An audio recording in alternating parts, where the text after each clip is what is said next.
Spumante Italia 2021, siamo sul lago di Garda come al solito, siamo oramai abituati a questa terrazza che ci ospita da 2 giorni e siamo qua per una chiacchierata molto piacevole su dei vini molto particolari, perché stiamo parlando di Emilia Romagna e stiamo parlando e parliamo con il presidente dell'Enoteca regionale, quindi chi meglio di lui per raccontarci questo mondo variegato di spumantizzazione emiliana e romagnola. Sì, è un mondo variegato.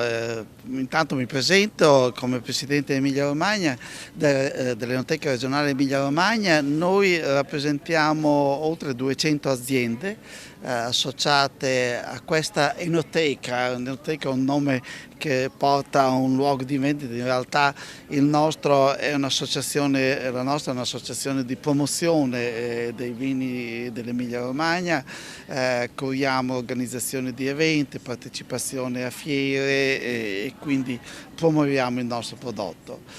Abbiamo associato, dicevo, 200 aziende vitivinicole, alcune anche acetifici per l'aceto balsamico tradizionale e poi enti e consorzi di tutela della denominazione. L'Emilia Romagna è molto variegata, abbiamo 18 denominazioni di origine, 18 addirittura? DOC, 2 di OCG e 9 indicazioni geografiche tipiche. E una moltitudine di vitigni, 150 vitigni sono registrati in Emilia Romagna, il 70% si fa principalmente con 5 vitigni più noti in ordine di espansione: il Trebbiano, il Lambrusco, poi il Pignoletto, il vitigno il Grecchetto, il Viene, ma ne abbiamo tanti, il Sangiovese, 8.000 ettari di Sangiovese, il vitigno rosso più coltivato, altri vitigni minori ma di importanza tradizionale, l'Albana che in Romagna, che è stato il primo vino bianco in Italia ad avere DOCG. Quindi una produzione variegata. E andando nei temi dello spumante, anche una produzione importante di spumanti. In pratica, da numeri anche recentemente pubblicati, siamo la quinta regione come produzione di spumante, 9 milioni di bottiglie di spumanti fra DOC, che è quasi il 50% degli spumanti prodotti in regione sono a denominazione di origine, un 30-32% indicazioni geografiche tipiche, il resto varietali. Certo, e parlando di varietale c'è un po' è il momento di moda di un nuovo varietale, nuovo nel senso che sta diventando conosciuto, molto più conosciuto dal pubblico, che è il Pignoletto.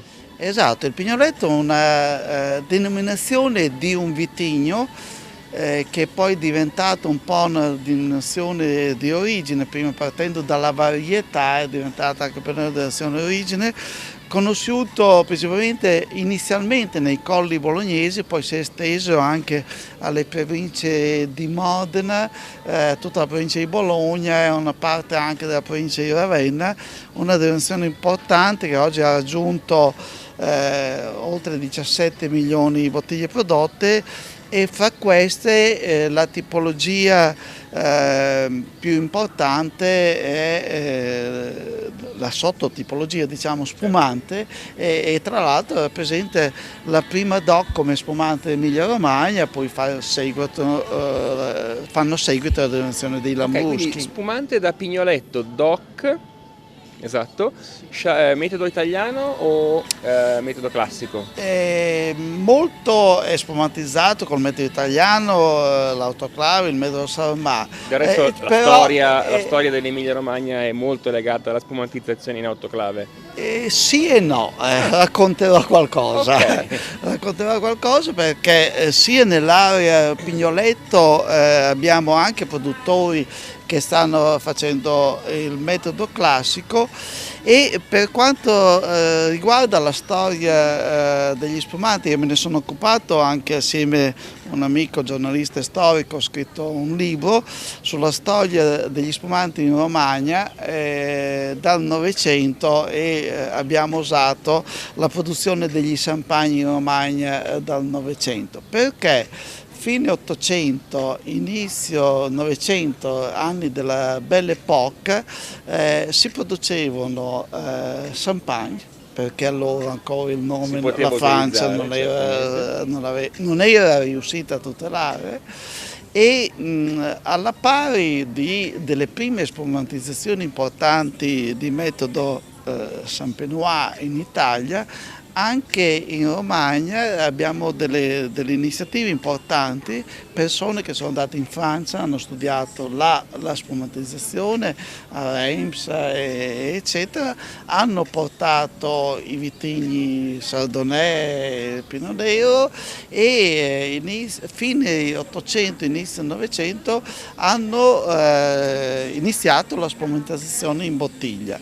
Esempi importanti di alcune case che poi non negli anni sono scomparse, negli anni 30 sono scomparsi, e fra cui un aneddoto riporta anche con documenti e anche fotografiche che siamo riusciti a raccogliere, dove è nato il poeta Giovanni Pascoli, l'azienda dove il famoso padre fattore dell'azienda morto, ricordiamo la Carolina Stone, esatto, e quell'azienda lì spumantizzava a fine 800, inizio 900 con spumantizzazione prima in bottiglia, poi altri metodi di spumantizzazione. Incredibile, quindi in realtà uno non se lo aspetta, ma l'Emilia Romagna quindi era una delle regioni storiche della spumantizzazione. Tra l'altro da questo spumantizzazione tradizionale recentemente il consorzio Vini Romagna, il consorzio che tutela la denominazione